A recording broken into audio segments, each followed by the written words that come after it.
Ils sont quatre équipages estampillés Génération 2024. Réseau XIO TPM, Golf du Morbihan-Brescola, Osewood Water Family et Cheminée Poujoula sont les élus. Ils cochent toutes les cases, ils sont jeunes, doués, sportifs de haut niveau. Enfin, ils ont de l'ambition et un projet inshore. Le but, les accompagner dans leur professionnalisation. Le dispositif de la fédération sur le tour voile, des coachs pour les épauler. On suit ces 4 équipages donc, pendant tout le tour. Donc effectivement, on fait des petits débriefs individualisés, on va dire, après les naves. Et puis on fait aussi des moments un peu plus collectifs. Et c'est l'avenir, c'est même aussi le présent, je trouve, parce qu'ils sont déjà vraiment au top sur une épreuve de très haut niveau comme le Tour de France à la voile. Donc c'est vraiment déjà d'excellents régatiers, très aguerris. Sur Réseau XIO par exemple, certains ont même déjà un beau palmarès comme Kevin Péponnet, champion du monde en titre de 4,70 et espoir de médaille au JO à Pékin. Ou encore le navigateur Achille Nebou, il a passé 6 ans en équipe de France de voile olympique.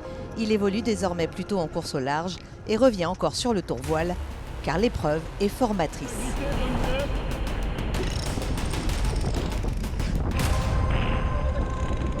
Ça se ressemble, hein, c'est des parcours entre des bouées super intenses, très tactiques. Voilà, donc c'est, je pense, la meilleure école pour le tour, hein, la voile olympique.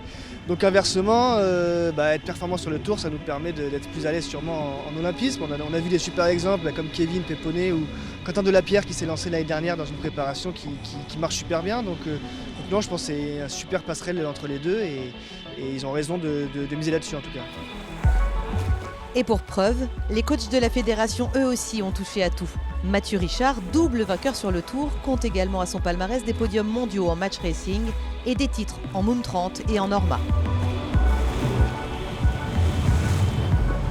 Dans la voile, il y a plusieurs parties. Il y a la dimension technique, donc casque qui ça est propre à chaque support. Et après, il y a la dimension régate et tactique, stratégie. Et ça, c'est vraiment... ça marche pour tous les supports à peu près de la même manière, donc c'est sûr que ça se transpose assez facilement sur les autres supports et c'est pour ça que la Fédé nous aide à préparer le tour maintenant depuis plusieurs années et on voit que ça a bien marché pour la génération avant nous. Alors non, les Diam 24 ne vont pas faire leur apparition au JO 2024 en France, mais les marins d'aujourd'hui sur le tour voile seront peut-être ceux de demain sur les podiums olympiques.